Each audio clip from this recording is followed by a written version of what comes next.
Agora vamos ter a honra de ouvir o professor desta casa, um dos organizadores deste grande evento, o professor André Luiz Pontaroli, que irá falar sobre os perigos do Vale Tudo Penal. Professor André Luiz Pontaroli, que é uma sumidade no assunto, quando se fala em criminologia, além de tantos outros assuntos, obviamente, um grande advogado. Então eu estou, inclusive, ansioso para ouvir a sua explanação, professor. Passo a palavra ao acadêmico Gideon, que irá ler o currículo do professor.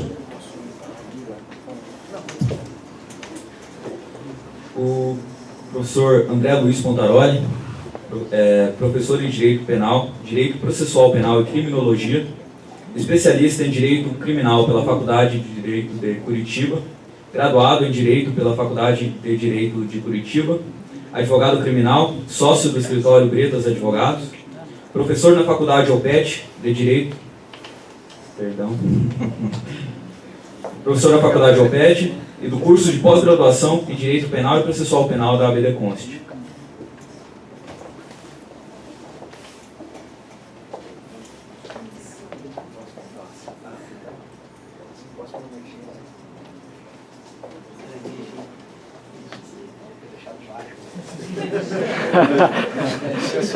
Cadê o Carlão? Você que botou esse microfone aqui, né, Carlão? Desligado.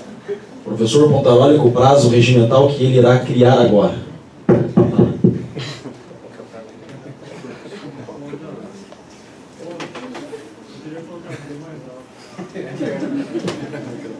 Eu sei.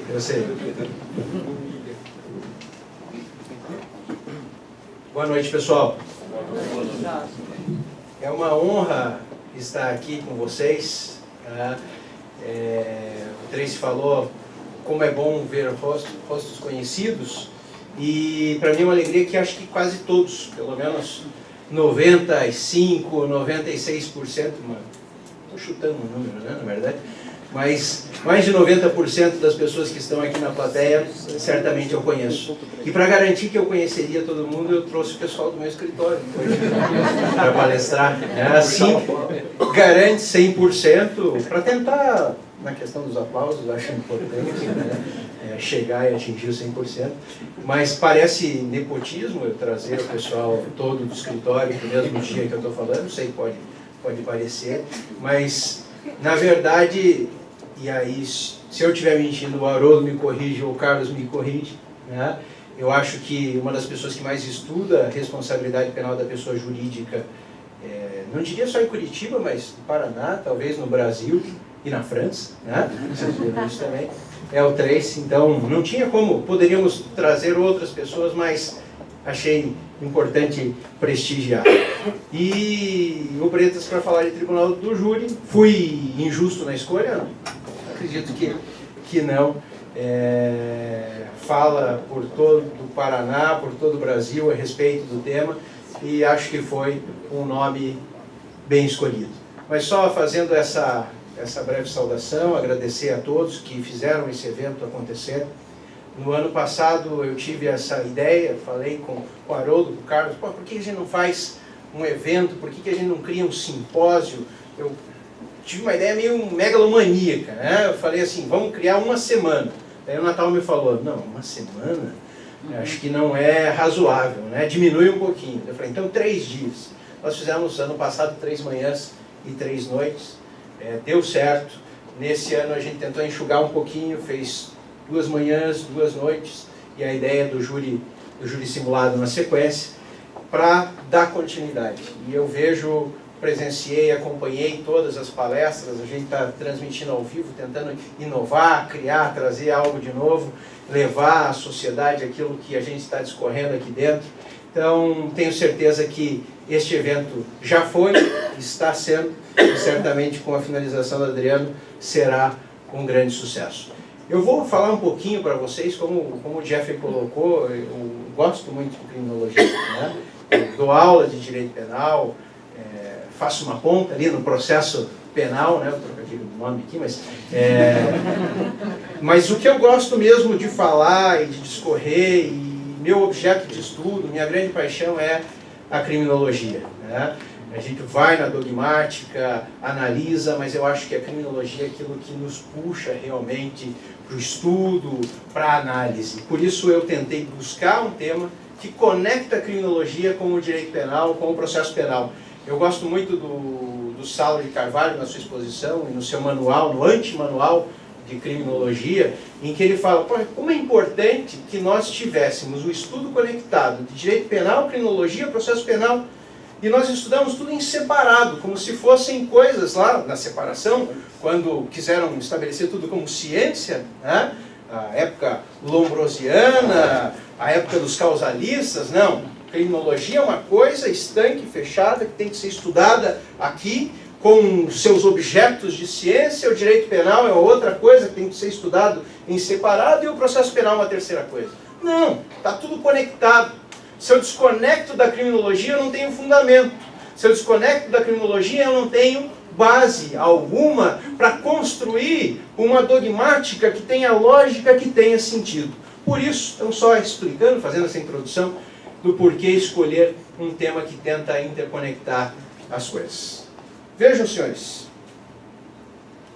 eu quero introduzir esta fala com uma frase. Eu relembrei desse livro, uma publicação de um colega amigo, Paulo Silas, fez uma análise lá no Sala Criminal a respeito do livro do George Orwell, 1984, que é um livro fantástico, né? E dentro da estrutura, e todos, eu sei que a maioria de vocês leu, porque teve um trabalho aqui coletivo, vocês precisaram ler, graças a Deus que todos precisaram ler o 1984, porque ele é muito importante. E no 1984 nós temos a estruturação do partido que comanda aquela sociedade, que é o partido que mantém o chamado Grande Irmão Unido, que tem um lema, né? E esse lema é interessante para nos fazer refletir. O que diz esse lema? Guerra é paz, liberdade é escravidão, ignorância é força. Que troço absurdo, né? Será que é esse tipo de sociedade que nós queremos construir? Será que nós queremos construir uma sociedade em que todos nós tenhamos uma aparência de segurança, mas uma aparência de segurança pela imposição, uma aparência de segurança pela força, uma aparência de segurança porque ninguém tem efetivamente liberdade para agir, para escolher e para pensar? Será que nós temos que ser ignorantes e a partir dessa ignorância ter uma falsa felicidade dentro de uma realidade posta e imposta? Então vejam, senhores, nós precisamos pensar a criminologia a partir de uma pergunta: o que nós queremos? O que nós aceitamos enquanto sociedade? E por que eu estou falando isso? Porque eu vejo que nós caminhamos cada vez mais, e é uma visão posta, a gente pode pegar ali as manchetes, né, de jornais, os mais variados possíveis. Nós caminhamos para uma sociedade em que as restrições de direitos estão sendo estabelecidas cada vez mais, em que as liberdades estão sendo constritas cada vez mais. E não é aqui simplesmente para fazer discurso. Nós podemos pegar no nível penal, no nível processual penal. Nós temos aqui o exemplo recente, mas veja, é recente e trazendo um resquício de uma série de coisas e absurdos praticados no passado, do Supremo Tribunal Federal, que faz uma leitura da Constituição que eu não consegui ler igual, felizmente, né? A Constituição diz, me corrijam se eu errar mais uma vez, né? Vocês estão aqui para isso: ninguém será considerado culpado antes do trânsito em julgado da sentença penal condenatória. É o que diz a Constituição, né? Aí o Supremo Tribunal Federal vem e diz mais ou menos o seguinte: vou ser simplista na posição, mas o Supremo diz o quê? Olha, realmente, ninguém será considerado culpado antes do trânsito em julgado da sentença penal condenatória, mas ele poderá cumprir a pena antes do trânsito em julgado da sentença penal condenatória. Que interessante, né? Então eu posso cumprir a pena, segundo o Supremo Tribunal Federal, antes de ser considerado culpado. Então, para que ter a Constituição dizendo que o sujeito tem que ser considerado culpado? Se ser ou não ser culpado não importa em absolutamente nada. Ou faça uma leitura daquilo que não está lá, né? Basta nós lermos. É a posição posta. Mas veja, esse é um dos exemplos. Eu quero pegar, eu separei aqui algumas poucas manchetes para vocês, para a gente dar uma olhadinha juntos. Manchetes e questões de outros jornais. Uma do Conjur.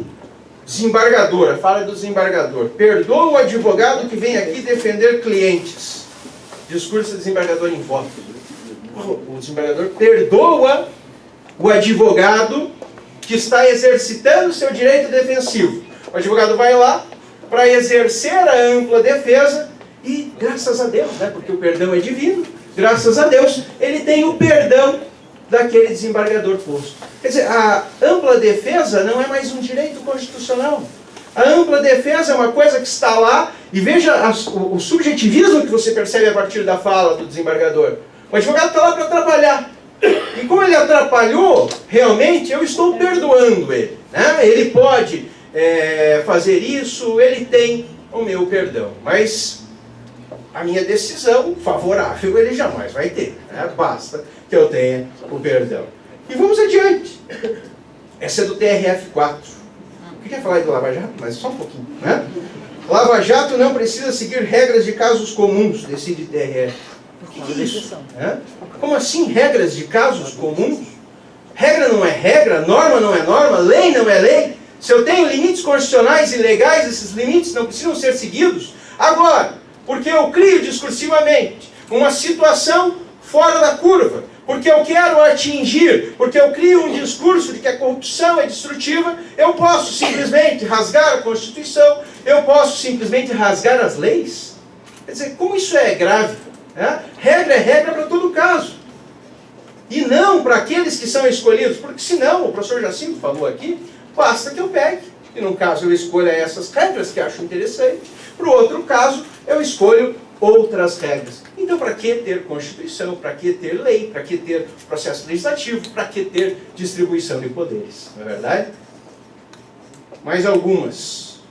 Pesquisa mostra, aqui já na legitimação do discurso, né, que 6 em 10 brasileiros acham que bandido bom é bandido morto.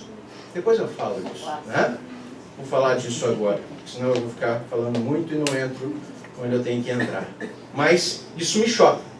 Eu não sei se choca vocês, né? Mas acho que alguns podem ficar chocados um pouco com isso. E eu até coloquei, fiz uma brincadeira lá no Sala Seminal, falei 6 em cada 10 brasileiros acham que bandido bom é bandido morto. E 8 em cada 10 brasileiros confessam que já praticaram ações ilegítimas, similares a crimes, alguns muitos crimes. Então, quer dizer, 2 em cada 10 brasileiros são potenciais suicidas, né? Porque a conta, ela não fecha efetivamente. 6 para 8, né? Sobram 2 malucos que acham que bandido bom é bandido morto e que confessam a prática de crimes. Veja que interessante. Qual bandido bom? É morto. Mas a gente já fala um pouquinho mais disso. Só para perceber como o discurso se repete nas mais variadas instâncias. Esse é de uma desembargadora de Santa Catarina. Não, desculpa, esse é do Supremo Tribunal Federal, o ministro Fux.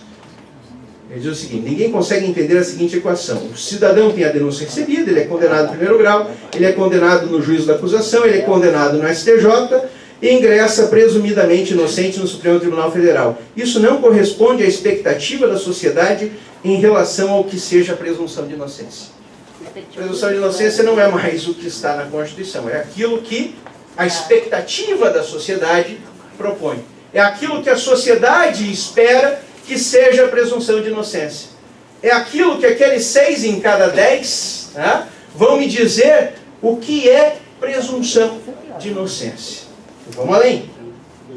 Agora, a desembargadora de Santa Catarina. Ela diz o seguinte, ó. Eles, advogados, não gostam que caia na nossa. Ela fala da Câmara. Risos. Nós, para soltar traficante, é difícil. Apreciamos o que o juiz decide. Se há uma frase fundamentada, mantemos a prisão. Na nossa cabeça, não precisa muito para fundamentar. Vou nem falar do artigo 93, inciso 9, que eu não sei se ele está em vigor, o que o Supremo está dizendo a respeito dele. Melhor não provocar, né? Vai que diz que realmente basta uma frase que está ótima, não precisa fundamentar muito. Quer dizer, onde é que a gente vai parar? Mas ela continua. Essa é sensacional, né? Parece programa de piada, mas não é.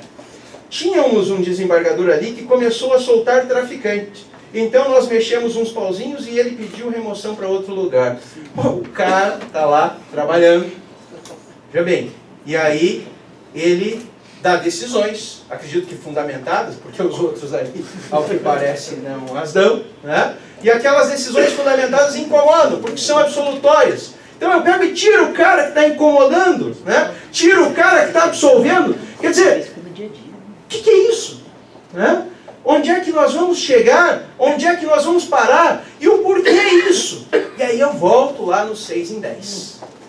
Veja, nós temos que ter em mente, o Carlos falou muito bem isso ontem, que essas decisões proferidas, essa coisa de que temos que decidir caso a caso, essas flexibilizações postas, inclusive da Constituição, são reflexo de uma sociedade sanguinária, de uma sociedade sedenta por vingança, de uma sociedade sedenta por punitivismo, ainda que nós possamos perceber e saber que o direito penal não funciona. Eu falo isso em sala para vocês. Tá?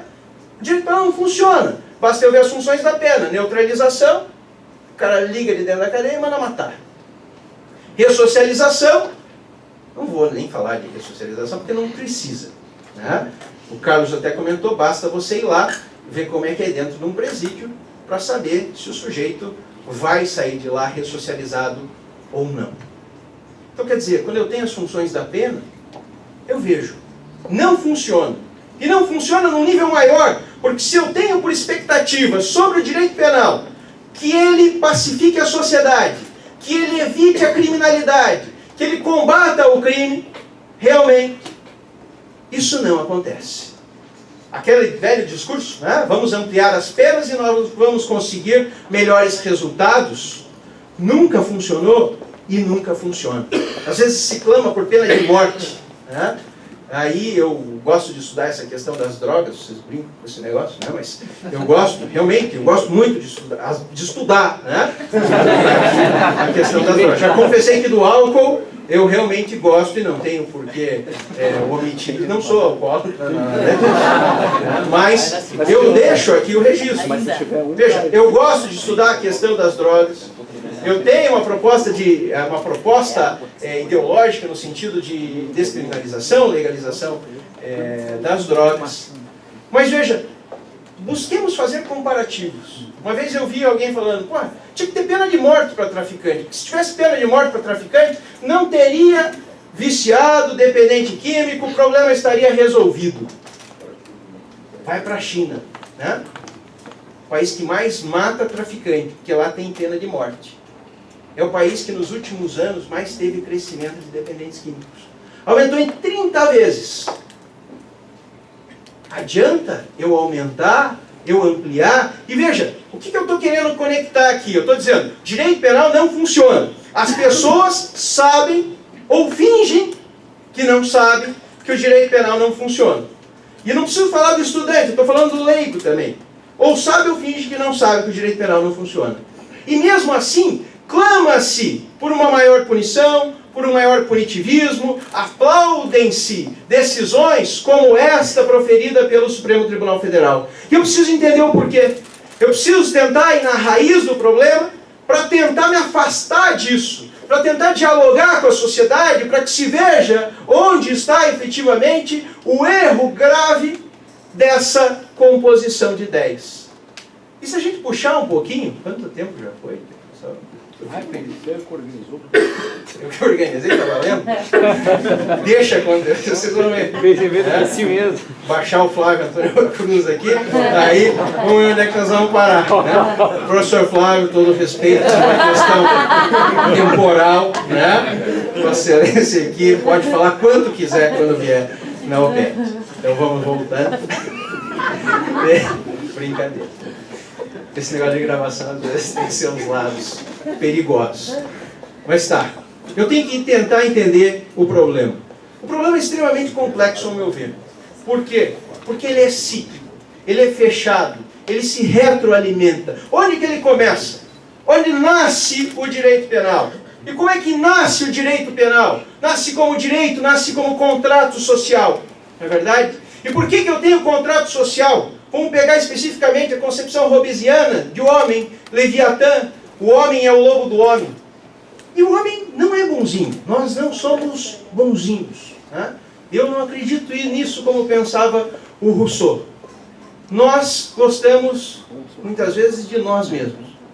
E nós queremos nos reunir em sociedade e estabelecer um contrato social para nos protegermos de arbitrariedades, para nos protegermos da violência. Nós nos reunimos sob o contrato social para evitar que o outro seja violento e agressivo contra a minha vida, contra a minha liberdade, contra os meus direitos. Esta é a questão. E aí eu preciso do Estado. Aí eu preciso daquele que vai garantir que as normas sejam respeitadas. Garantir que a minha vida efetivamente seja respeitada. Mas lá atrás, quando eu tenho o Estado, eu não posso esquecer que o discurso fundante se baseia no que pensam as pessoas. E as pessoas têm ali um discurso, muitas vezes, de ódio. Eu estou substituindo aquele direito que não existe porque era vingança. Né? Eu peguei, atirei no Carlos. O que vai acontecer na sequência? Te matei. Né? O que acontece? Provavelmente a tua família chora um pouco. Né? E depois vem, ou muito, não sei, a gente espera. E vai querer o quê? Vai querer se vingar da minha pessoa. E assim sucessivamente, um ciclo de vingança e de total violência. Por quê? Porque, até a Lucimara falou ali, o problema é o outro. Né? O Jean-Paul Sartre já dizia, o outro é um inferno. Né? O outro é um inferno. É o Lacan que dizia que tira a certeza que eu tenho de mim mesmo. Né? Você fala isso também. Então veja, o outro é só problema. E ele me agride. Por isso que eu preciso do Estado. E o Estado precisa manter toda essa estrutura, manter toda essa coerência, manter tudo em paz, teoricamente.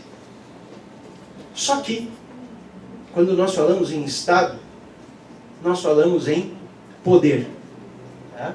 E eu acho que foi... alguém já citou a frase do John Emerich, aqui não citou? A frase em que ele fala que o poder corrompe e o poder absoluto corrompe absolutamente. Mas a gente pode citar outros. Pego aqui o Nietzsche. Para algo passar ou parecer verdade, basta ser imposto e repetido. Nós temos um problema com o poder. Porque o poder, ele corrompe. O poder vicia, diz o Hamilton Bueno de Carvalho. O poder faz com que a pessoa queira sempre mais poder. Mas, se eu estou sob a égide do poder, se eu estou ali sob uma estrutura que tem que, além de tudo, me garantir direitos, liberdade e vida, e vejo um poder corrompido, o que eu faço? Eu me volto contra o poder. Ou eu causo dificuldade sem querer ao poder. Aquilo que o Zaffaroni chama de hostis. Né? Os hostis ao poder.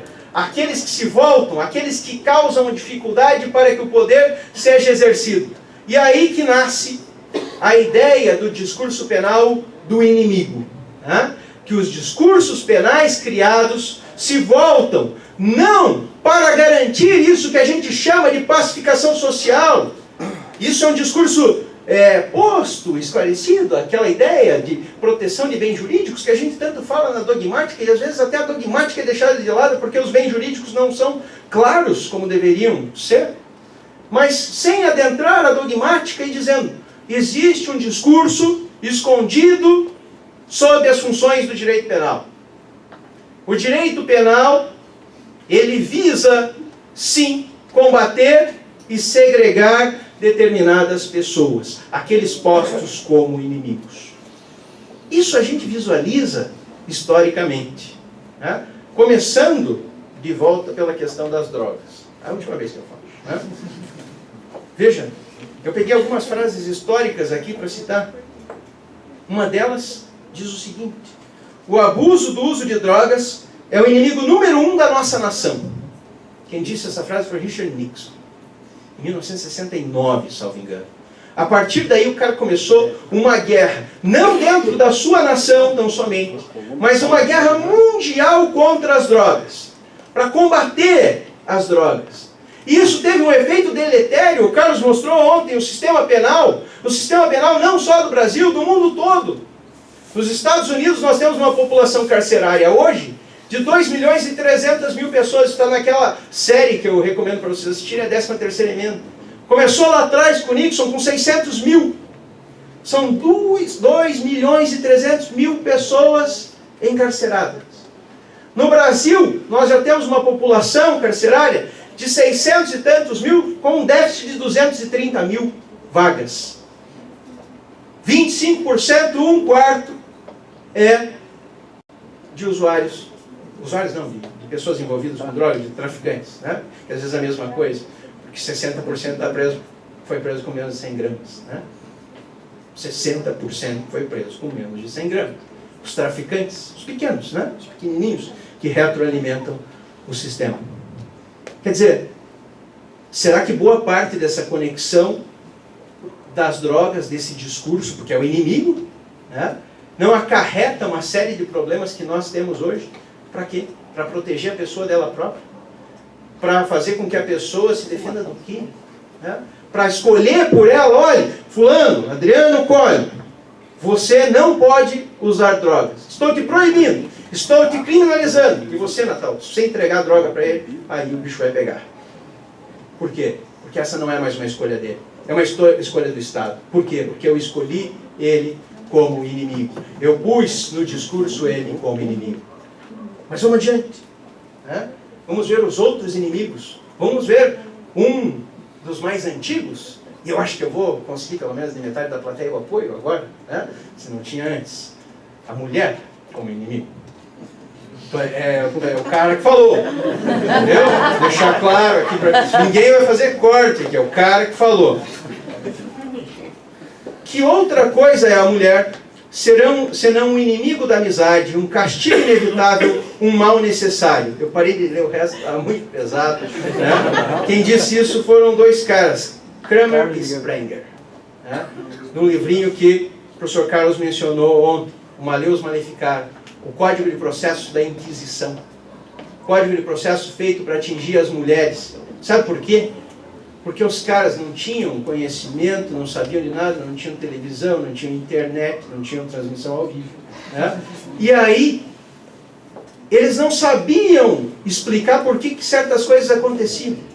E resolveram colocar a culpa toda nas mulheres. Qualquer coisa que acontecia era culpa das mulheres. O cara começou a espirrar. Pô, tem bruxa na parada. Né? E aí começa a caçada às bruxas na Idade Média. A caçada à mulher. Veja como isso é grave. Né? Mais uma vez, eu não estou combatendo fatos, eu estou combatendo pessoas. Eu falei da gripe, imagina uma época em que você tem peste de tudo quanto é jeito, sobra para todo mundo. É fogueira para tudo quanto é lado. Por quê? Porque eu elegi como inimigo. Está certo isso? Se alguém sustentar que está certo uma coisa dessa, eu paro de falar. Né? Não é para falar agora. Tá bom? Mas vamos adiante. Né? Para não ficar só na Idade Média. Pô, o seu troço aí já acabou, todo mundo sabe que é absurdo. Vamos adiante, vamos adiante. Acredito hoje que estou agindo de acordo com o Todo-Poderoso. Ao repelir os judeus, estou lutando pelo trabalho do Senhor. Falou isso um sujeito chamado Adolf Hitler. O inimigo é inimigo porque é judeu. O inimigo é inimigo porque é negro, porque é homossexual. Não é porque ele faz alguma coisa. É porque eu elegi, porque eu pus no discurso e eu vou me voltar contra ele. E aí fica fácil convencer. Porque ele é meu inimigo, ele me tira as coisas. Ele é um inferno, é ele que fez com que o meu Estado falisse. É ele que traz toda a dificuldade, é ele que fica com todo o dinheiro e vocês não têm emprego por causa disso. E pega lá como é que é o nome do cara? Goebbels, né? O agente de publicidade dele, Joseph Goebbels, que até já confessa ali, dizendo, olha, uma frase repetida 1000 vezes, ela se torna uma verdade. E aí os caras batem, né? Voltam no Nietzsche. A repetição massiva do discurso. Eu tenho que fazer ficar com raiva.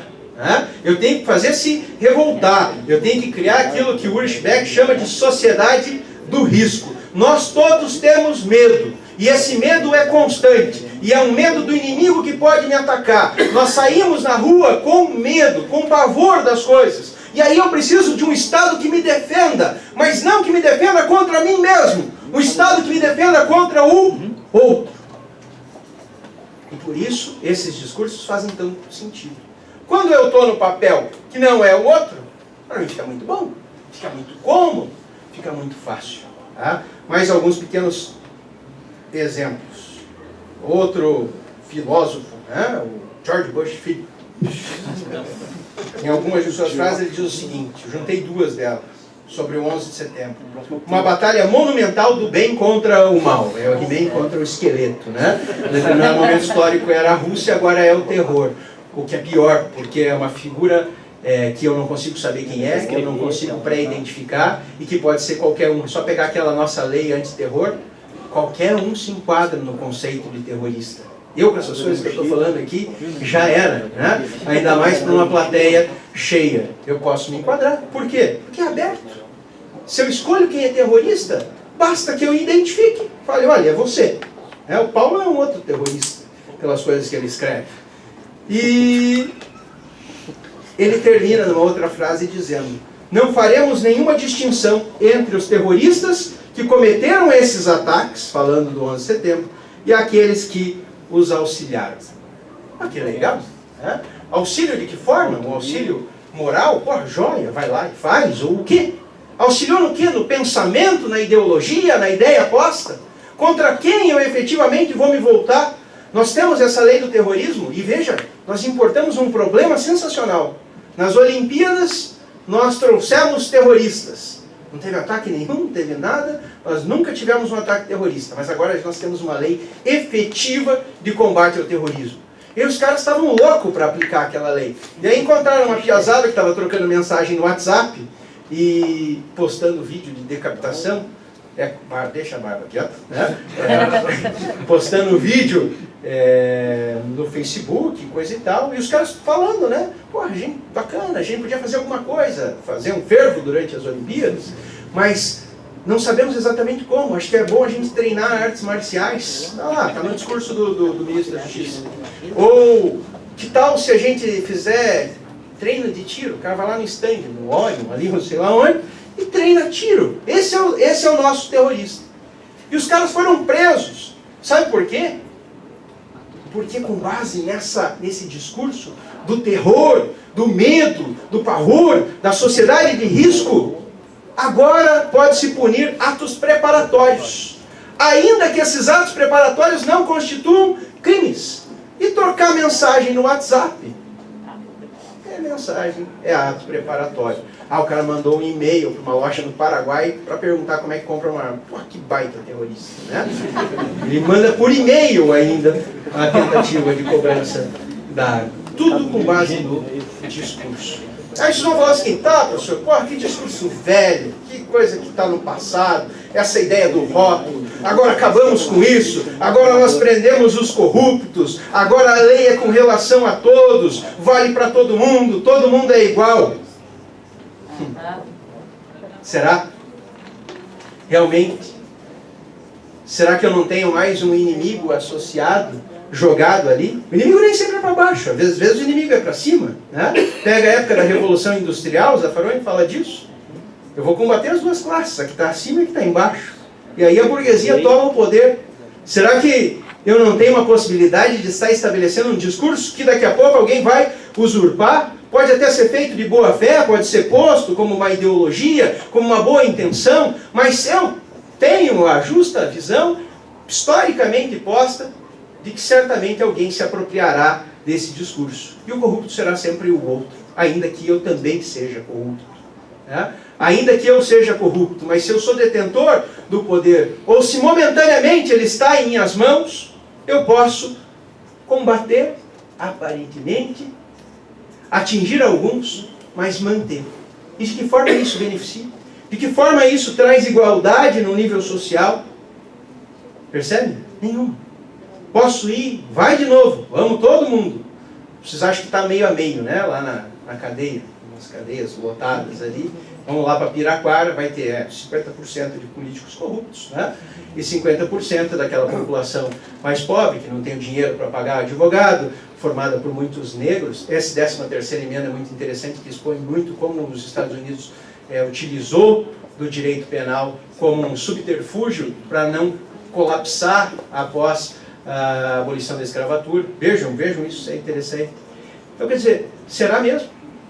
Ou será que é meia dúzia que está lá e que eu estou criando um discurso em cima disso, pseudo-legítimo, aumenta o punitivismo, né? Teve aquela sustentação que vocês viram também, acho que é do Técio, né?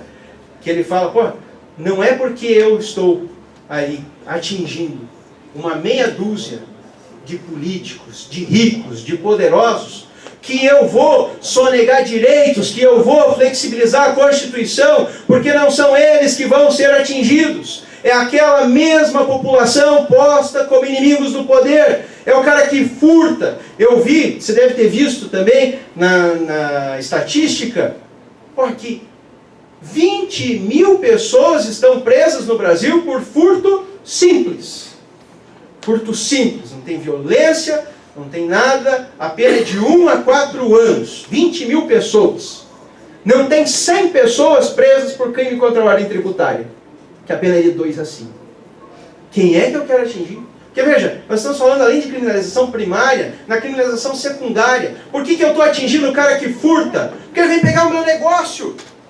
Vem pegar, o Carlos falou, vem pegar minha caneta, né? Vem pegar meu celular. Não sei se o livro, mas Bíblia, seja, com sorte. Um ladrão inteligente, né? Culto. Porque é ele que me atinge.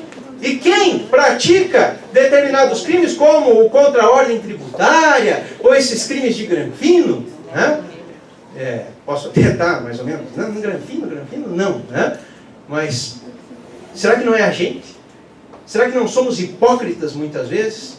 Quando a gente olha para o outro, é o inferno, vem furtar o meu negócio, que ao longo de muita sonegação eu consegui juntar.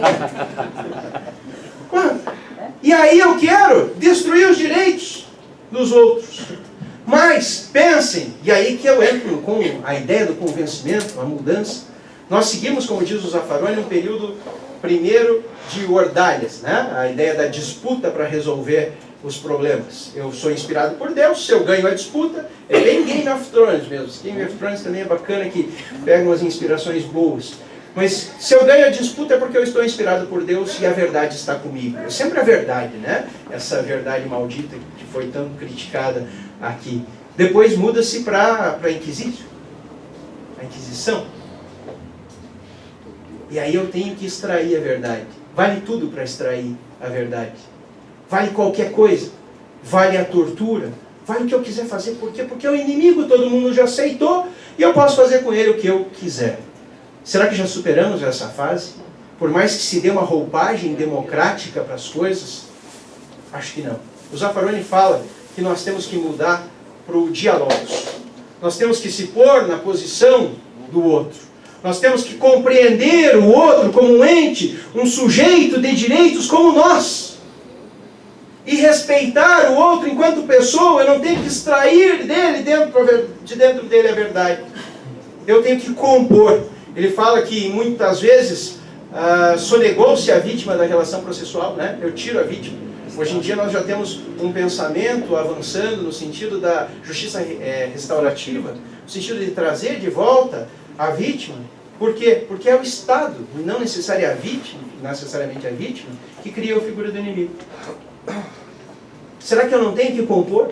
Será que eu não tenho que dialogar? Será que eu não tenho que ter valores como a solidariedade?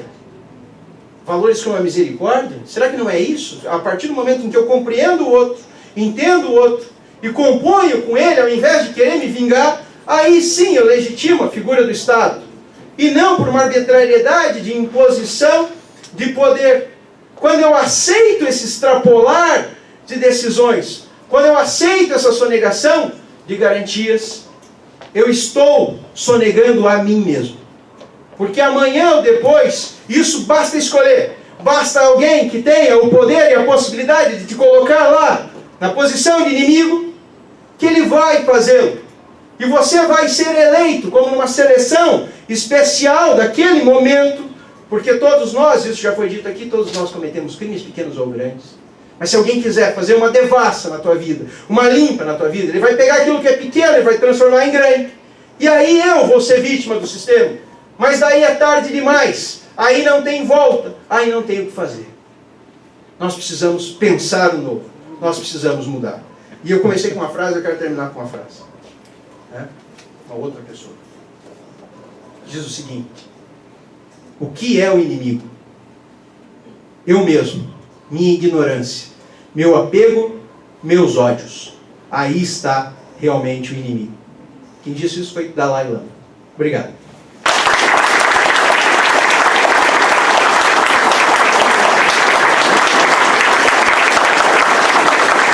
Eu acho que eu passei do tempo, não passei?